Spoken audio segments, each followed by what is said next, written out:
Welcome back to Light the Fuse. And baby, it's getting hot in here. It's kind of a new element that I was playing with. What do you think? I like it. It is hot in here. That's what happens when you light a fuse.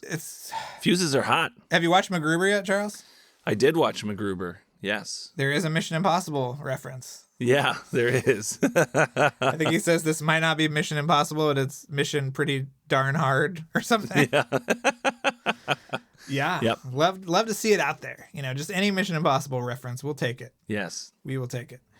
But you had a couple of things you wanted to bring up before we get into the second half of our Anthony Giacchino chat. Well, one thing I realized when we did our Ghost Protocol watch party on Twitter, which, again, you can check out the fun tidbits we did, #Mission Watch Party on Twitter, you can find. We did them for all 6 movies now at this point over the last couple of years. But I realized something. We asked Nemec and Applebaum, the screenwriters, about this. I asked them about the Code Authenticator's family being killed. And I don't know where I got that idea from, because when we watched it again for the watch party, I was like, I don't think that actually happened. I think I must have misheard the dialogue. So I just wanted to put in a little correction here that I always thought that they were killed too. Yeah, but I think the way it goes down is he goes to the elevator. It's Hendrix disguised as Wistrom for reasons we still don't understand.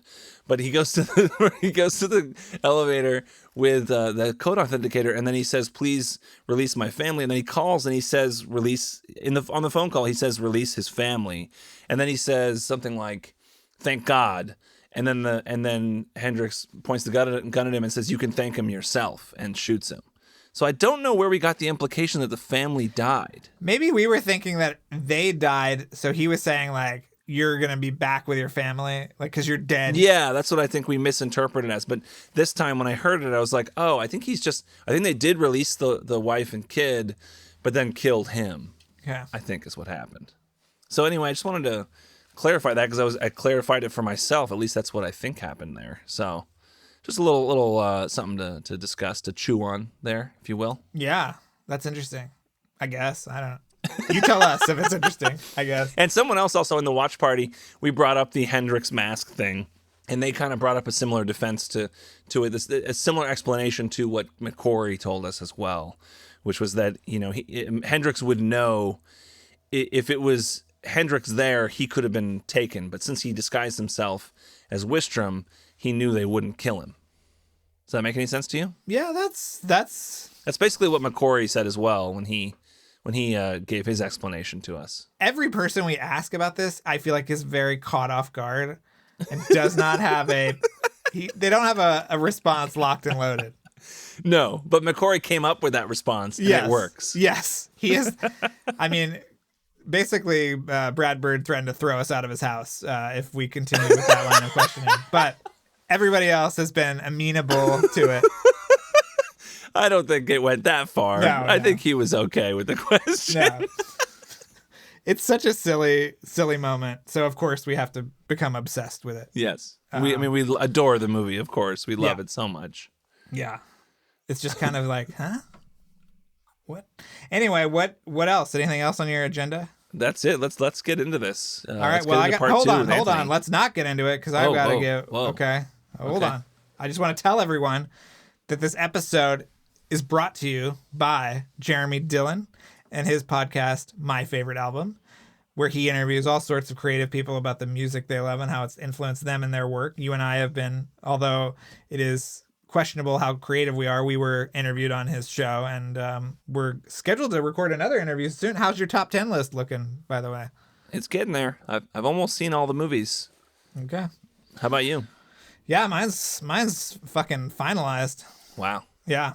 Impressive. So I'm just ready to unleash it. I haven't done it on Twitter. I haven't done it. I'm saving it for you. I want to get that reaction. I want to have that back and forth. All right. So I'm excited. Anyway, this episode is also brought to you by John B., who has been such a supporter of ours for so long. We have to thank him. And I also want to say that this episode is brought to you by Elvis Ripley. Again, the coolest dude. I don't know anything about him personally, but certainly the coolest name of anybody we've had associated with the show. So Elvis, thank you so much. And we'll be back after the episode to wrap things up, right? Yep. Okay.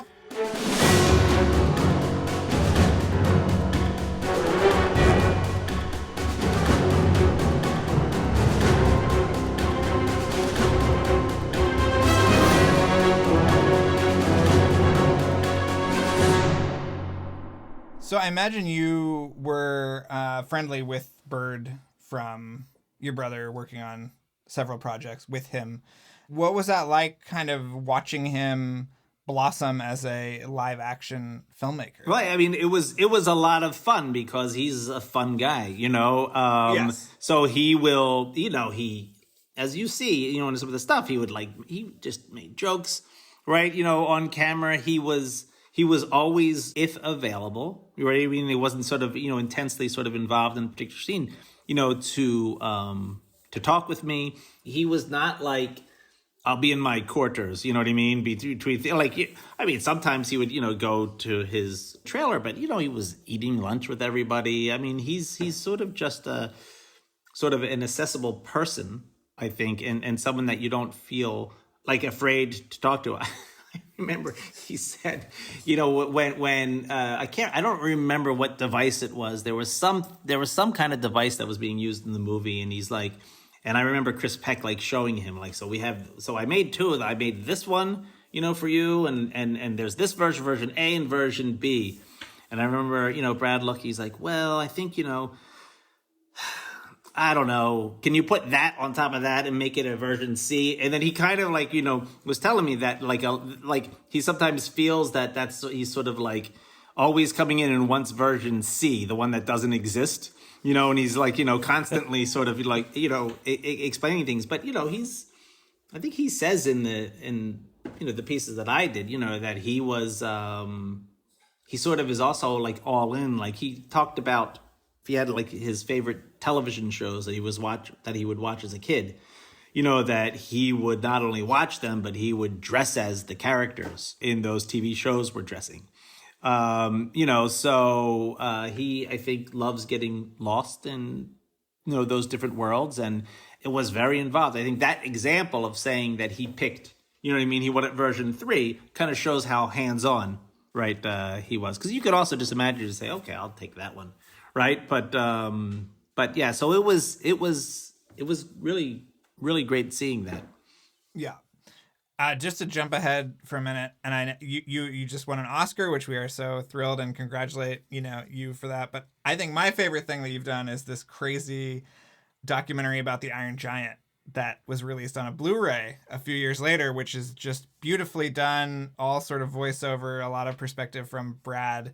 And I was just wondering how that came together, and everyone should watch it. It's absolutely brilliant. But yeah, I was just wondering where that kind of came from.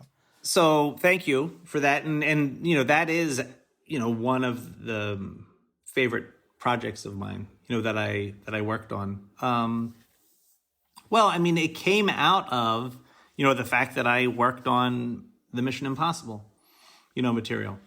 And Warner Brothers, was going to do a re-release of Iron Giant Blu-ray.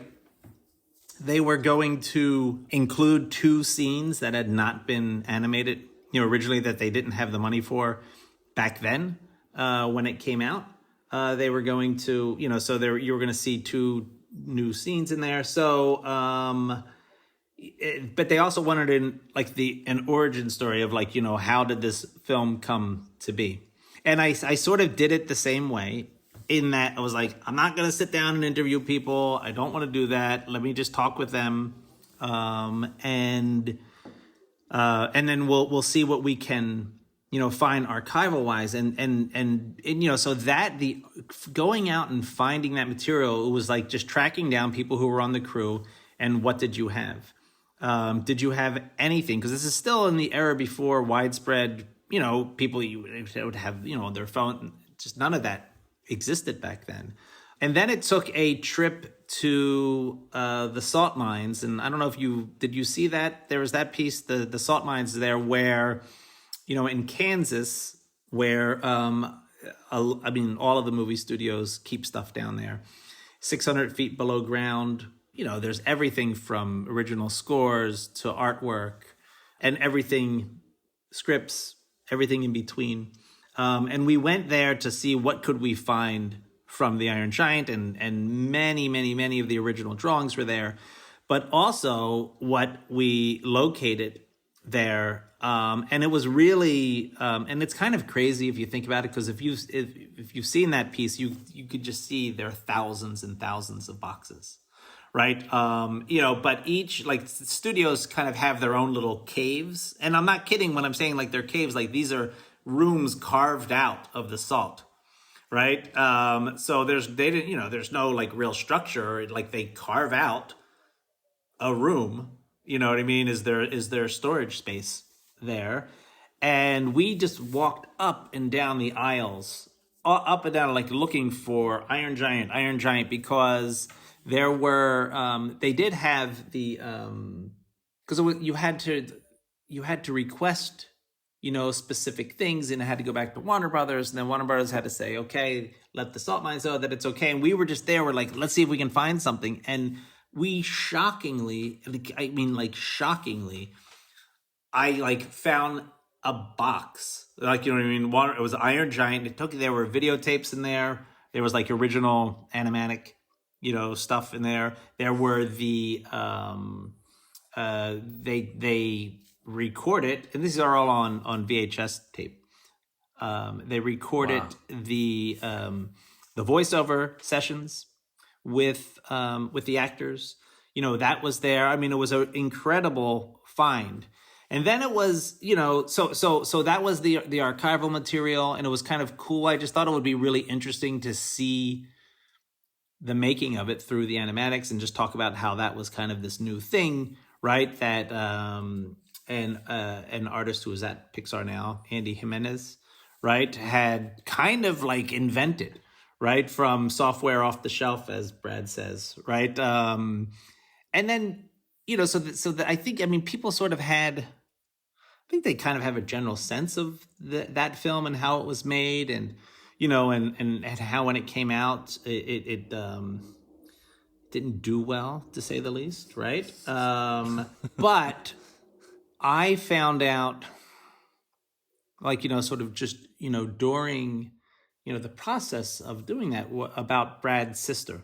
And I was really interested in kind of knowing, because it happened, his sister was, she was murdered, right, by a gun.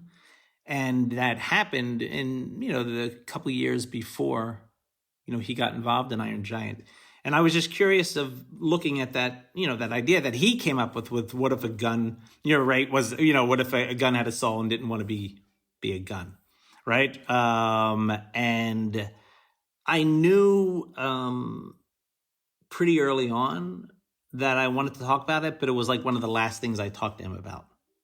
Because I was really kind of unsure of whether I should I do this or not, you know what I mean? And bring, but I finally did towards the end, and he opened up about that. And I think that, at least for me, but it kind of gave new meaning, to the film. I mean, the film has, I mean, like there's, it says lots of things, but, it's when you can kind of talk about the deeper inspirations, or what was really going on in your head, when you're sort of making these things, it, I think, makes for a richer sort of, experience or explanation as to why. So, and, and that's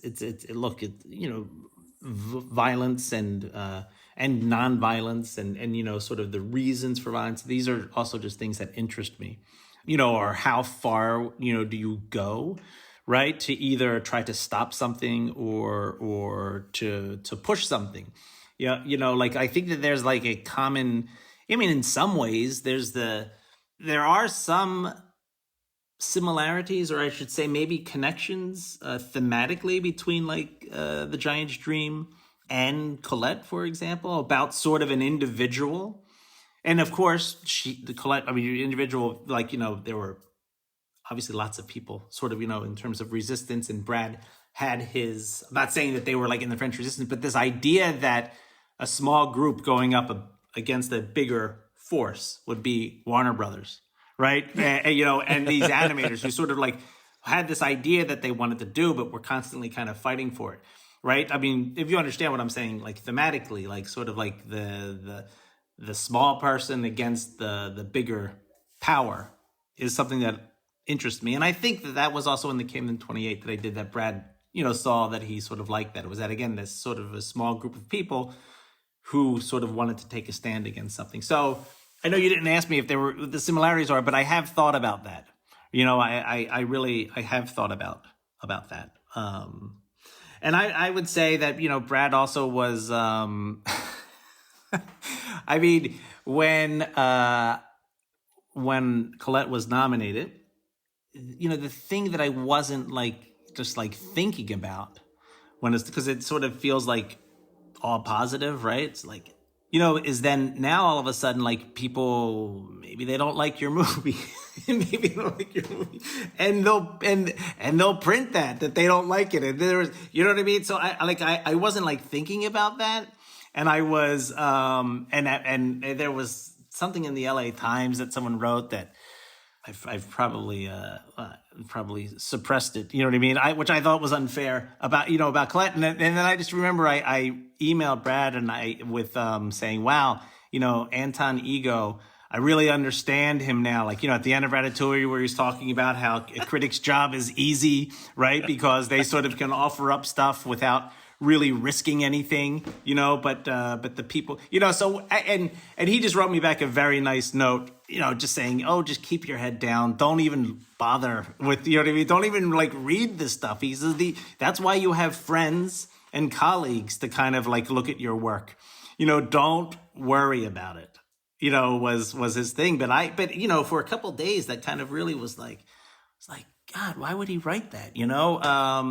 So it was nice to be able to reach out to Brad, after that. And then he just sort of, had nice things to say.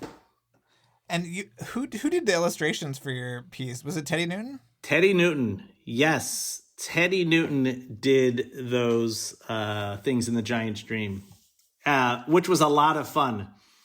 He had the script and it was just we need animation for this. And he just went off of that, I mean, we talked a little bit about maybe what we could have, but he sort of just took off in his Teddy Newton way, right? I mean, and it's funny because he told me, he says, I always see Brad, you know what I mean, as this a kid, this really excited kid getting involved in work. So the pictures of Brad in our thing, you know what I mean, he sort of is he kind of is shorter than he is in and Brad's why am I so short?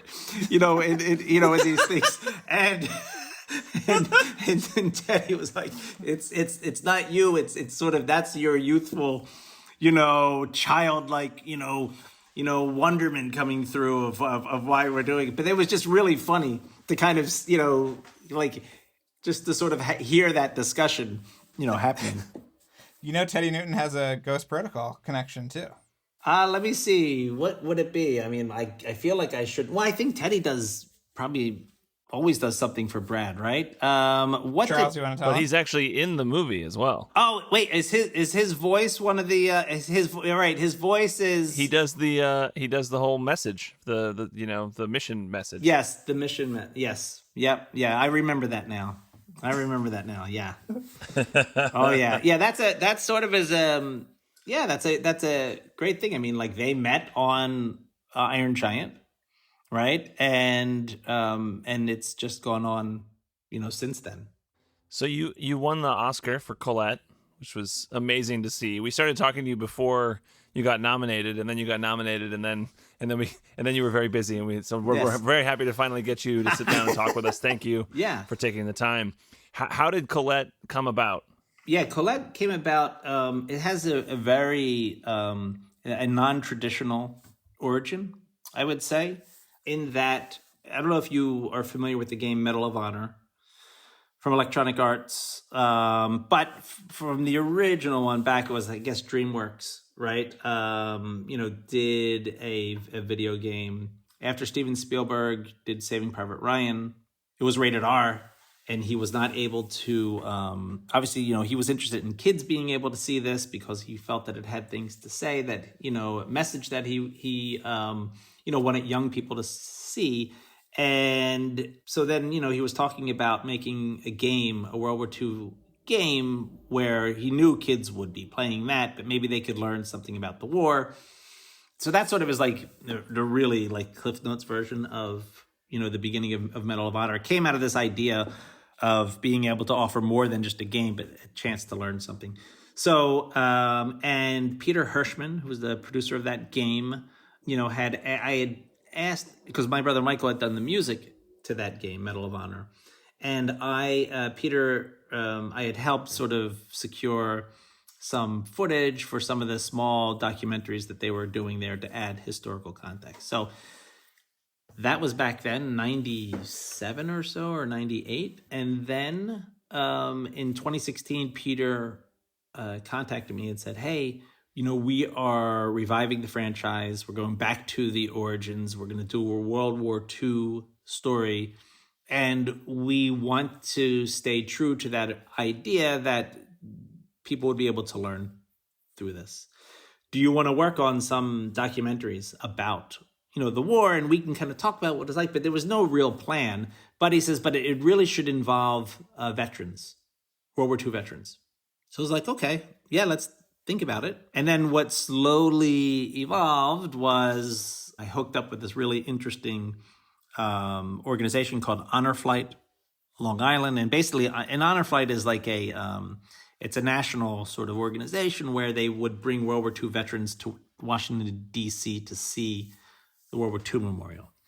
And in a sense, before it's too late, because, there are, I think the statistic is now 500 World War II veterans are dying per day. There were 16 million who were veterans. Didn't mean 16 million fought, but in one way or another, they were veterans of the war. And today there are, I don't know, around 400,000 or less. So there was this movement to kind of if we can get these veterans down to DC. So I hooked up with an organization that was in Long Island. I live in New York, and I went on an honor flight, and we met these incredible characters, really interesting people, and it sort of just turned into this thing where I was like, Peter, maybe we can take them to Europe. Like, would you? I mean, they, in talking with them, some of them have, which seems to be like unresolved issues or questions they've always had, and wouldn't that be kind of neat to bring them back? And so they went for that, and it's just kind of interesting because it's like, the gaming industry. I think that would have been a really hard sell to Paramount. But for some reason, or to Warner Brothers, but they were just like the gaming. I don't know. They just seemed to have taking more risks, and they're like, okay. So I went with my DP, Rose Bush, and we actually scouted. We scouted for 2 weeks, sort of different locations that I had learned some of the stories of these vets, and we were in Normandy. And when we were in Normandy, we were scouting for a different film, for a film about a glider pilot who had crashed the day after D-Day. And our tour guide, who was really great, we were having lunch, and he said, I know a woman who was in the French Resistance. She's really interesting. She was a young girl at the time, but I think I could introduce you. And we're like, oh, that sounds interesting. Okay. But I was leaving for the United States, and my producer in France eventually sort of met up with her. And then we came back about 5 months later in October. We're in 2018. So remember, Peter called me in 2016. So, this is kind of a long-term thing. We met her in October, did an interview with her, and just thought that she was an amazing character. And then we thought, we should do something, with her, which then led to taking that journey with her and Lucy. We filmed that in May of 2019. And I would say this is that after we filmed it, I called Peter at EA, and I was like, Peter, this is like really special, the story, what we captured, the journey that they took. And I think that this could probably live outside of the game if you gave it a shot. Maybe we can just put it in film festivals, because and by this time I would say that Oculus, the VR company, had gotten involved in the game. So this material was only going to live in a headset, which meant that as exciting as that was, you know what I mean, to reach kind of a younger audience with this, that if you didn't have the headset, you weren't going to watch. You were never going to get a chance to see it. So we really talked with, Peter about this, and we started showing cuts, and then he was showing them to Oculus and to EA, and they were like, okay, why not? You want to put it on, in film festivals? We can do that. And they sort of just let us run with it. And we went to Big Sky Documentary Film Festival in Missoula, Montana, in February of 2019, right before the pandemic sort of shut everything down. And we won Best Documentary, which qualified us to submit for the Oscars. And then we got The Guardian. The Guardian documentaries involved. And that's kind of an interesting story. It's like the first time a gaming company sort of provided content for a news organization, right? But Colette ended up having the life that the film that we had really hoped for and felt that it deserved. I mean, it's great that it's in the headset and people can watch that. But the fact that it had also this separate life in film festivals, and it went on and won a few awards and, qualified a few times over for the Oscars, and that it was on The Guardian, and it's still there on The Guardian. You can see it there. It'll always be there. It'll always be available for free for people to see, to see. So it had started out, as wanting to make sure that kids who are running around blowing up Nazis in this VR game understood that this was sort of a real conflict, right? That real people were involved in this, that the real thing wasn't a game, ended up also taking on this other life of being in film festivals. And I would say that I made the argument to Warner Brothers that we should do this with The Giant's Dream, that we should try to bring it to film festivals, that it's a film about making a movie, and like this, I think film festival audiences, and they didn't want to do that. Oh. It was just sort of like, well, it's going to be on the Blu-ray, and come on. And it was the immediate people that I work with at Warner Brothers, I had they were really supportive. They liked the idea, but whoever, I don't know, whatever funding streams, fed into sort of the behind this, whatever, was on the Blu-ray stuff, that they didn't want to spend the money. Like my executive producer liked the idea, but it was the people above him that didn't. Peter liked the idea, but the people above him also thought it was worth it for Colette. So I kind of felt like that was. I was like, oh, this is exactly what I wanted for the Giant's Dream, to be out there beyond this Blu-ray. But we were able to do that with Colette. So yeah, and then the rest is history. You could have been a 2-time Oscar winner if the Iron Giant had been. Who knows? But certainly, I think people. I just think people would appreciate that the process, the artistic struggle that I think is also central to that film, The Giant's Dream, right? About trying to get something done, trying to make something, right? When you have so many things sort of going against you, I think that people would have appreciated that. I think a lot of people could see their own struggles in creative fields, in that. But anyway, get the Blu-ray. You can see it. Yes. If you want to hear a story about Brad Bird being even more disappointed attending a Johnny Rockets, you can get that story on, and that's part of that documentary. Yes. I know we have gone a little long. Charles, should I ask the big questions here? Uh-oh. Yeah, I guess it's time, yeah. All right, well, if we ask this of everyone, so I'm going to ask you, I'm assuming you've seen all the Mission Impossible movies, not just the one you yeah, leading up. And then I saw the one after, and I don't think I'm caught up. Oh, my God. Charles, I don't think I can even ask these questions. Wait, you didn't see Fallout? If you're going to ask me, what your favorite ones are, you're probably asking the wrong person. I think that, I think, yes, and I think, like I said before, it was that... about not being on a big movie set like that was sort of for me, I just felt that it was an advantage because I wasn't, I kind of felt like it was something new I could explore. Right. And even sort of, the history of it. But anyway, you can ask, but don't expect like some amazing answers. Well, maybe I'll just ask you about Tom Cruise's hair and what your favorite length is. Did you enjoy the longer Ghost Protocol look? I did, but I also like the which was the one. I mean, he also had like sort of the shaved, sort of like what my hair is now, right? Yeah. Yes. Yeah. In the first one? Yeah. I thought that was good. And also I just remember because for some reason I have this image of Ben Stiller in my head kind of like doing sort of remaking that you know what I'm talking about, like when he was like hanging by those things. And I just thought that Ben Stiller was like, I was like, wow, he actually really looks like him, like, you know, the way he's with, especially, you know, with his hair.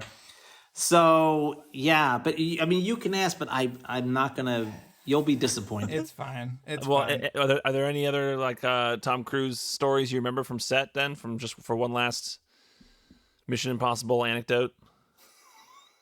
The M&Ms, I'm thinking, you know, no, because I think that, you know, I sort of like, you know, hit them, right? With, you know, did you ever speak with the set photographer? David James? Yes, because he knows Tom very well. Yeah. We had him and his daughter, Chiabella, who went on to help with Rogue Nation and Fallout. And she did on her own. She did Dune. She's gone on to a very successful career of her own. Okay, yeah, because he would have like really great sort of Tom Cruise stories, right? In terms of just, you know, knowing him, and Tom trusts him. And I love talking to him also. He had just lots of interesting stories. Yeah. Even just beyond stories, you know, just about just other films that he was on and stuff like that. Yeah. But I think that I gave you them, you know, all. The M&Ms is a real, that's a big one. Yeah. To hear about the M&Ms, that's a big breakthrough for us, I think. But he also made sure that David got a birthday cake on his birthday, which was nice. He came in with the birthday. I know I filmed that. Is it that famous cake that he gives everybody? Oh, I don't know. What is that cake, Charles? It comes from a place in the valley. I forget. It's some kind of, I don't know if it's white chocolate or some, I don't know what it is. Some kind of special cake. Some kind of thing that he gives certain people. If you're on the cake list, you know, he sends it every Christmas or something like that. Oh yeah, I'm not sure if it came from that place, but he did make sure that David had a cake on his birthday, and you know, and brought it out and sang happy birthday to him and stuff. So that was cool. Okay, how about this? Who has more energy on set, Bird or Cruise? Tom Cruise, but Tom Cruise has more energy than anyone. Okay. Wow, okay. So Cruise actually beats Bird. Yeah, or like in terms of like, you know, sort of like the energy to keep, but he beats everyone.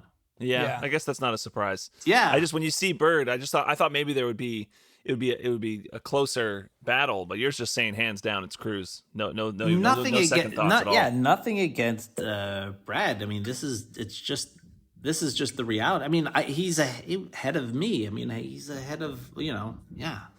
Well, thank you so much, and thank you for listening to our emails doggedly pursuing you over the last year and a half or whatever it was. But I'm glad that we finally did it. Yes, thank you so much, and yeah, hopefully we'll keep in touch and talk to you about the next thing. Absolutely.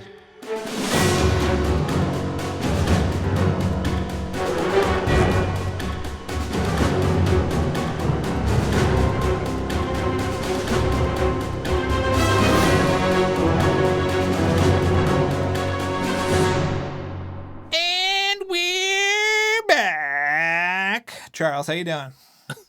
I love the energy you're bringing to this. It's great.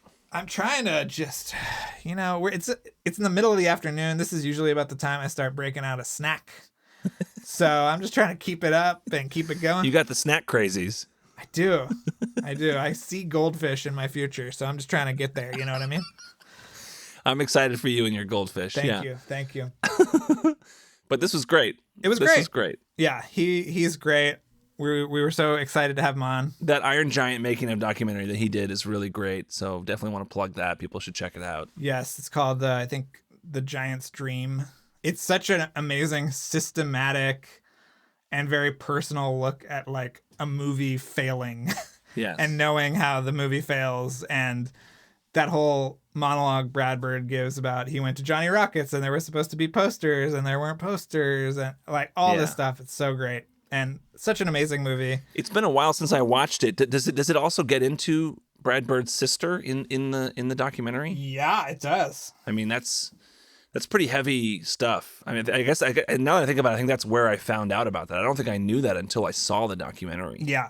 Have you watched the longer version of Iron Giant too? I have, yeah. Wonderful. Yeah, it's great. I mean, it's not significantly different. It's really just one scene that's new, right? Two scenes, okay. Giant's Dream, and then a little scene where Hogarth is watching, I think, the Disneyland show. Right. And he's actually watching an episode that's focused on Tomorrowland, which is very interesting. But yeah, beautiful animation, new animation, and obviously Iron Giant, like one of the best movies ever, maybe. Ever? Yeah. I mean, it's that movie is really remarkable. And I remember seeing the trailer. It was the marketing for it wasn't the best at the time. I remember seeing the trailer and thinking, well, I saw the whole movie.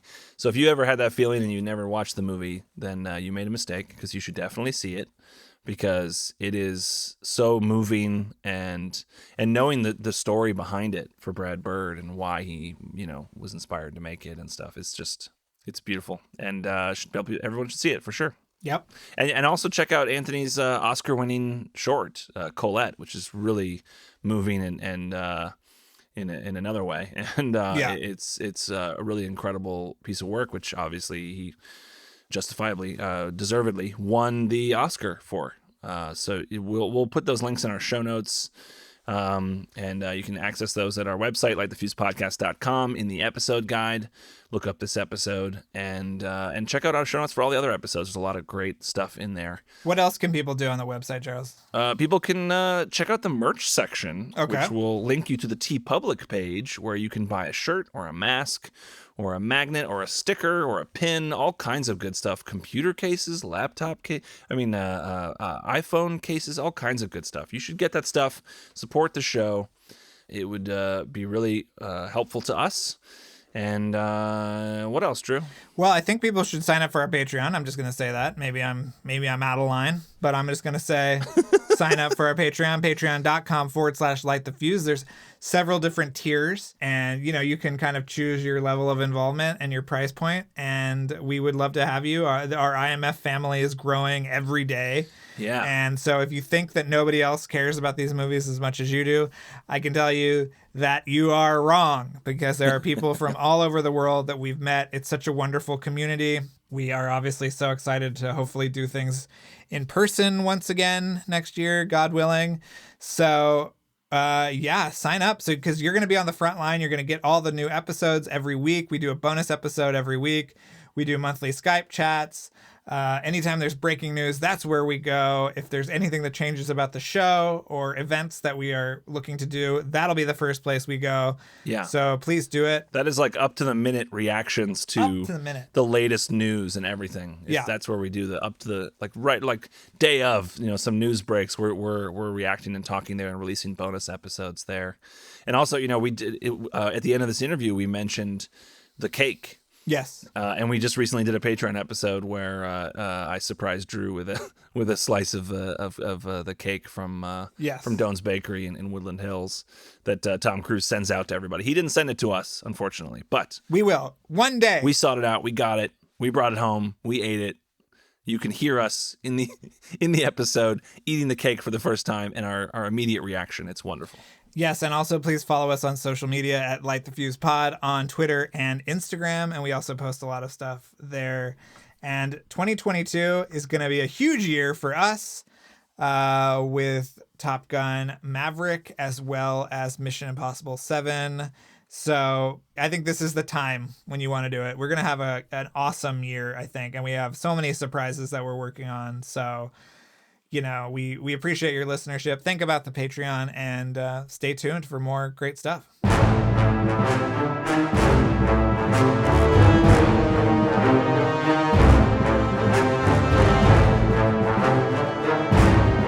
Thanks again for listening, everyone. Before we go, another mission, should you choose to accept it, please rate, review, and subscribe wherever you listen to podcasts. And remember that you can follow us on Twitter and Instagram at LightTheFusePod, and email us questions or comments at lightthefusepodcast@gmail.com. This message will self-destruct in 5 seconds.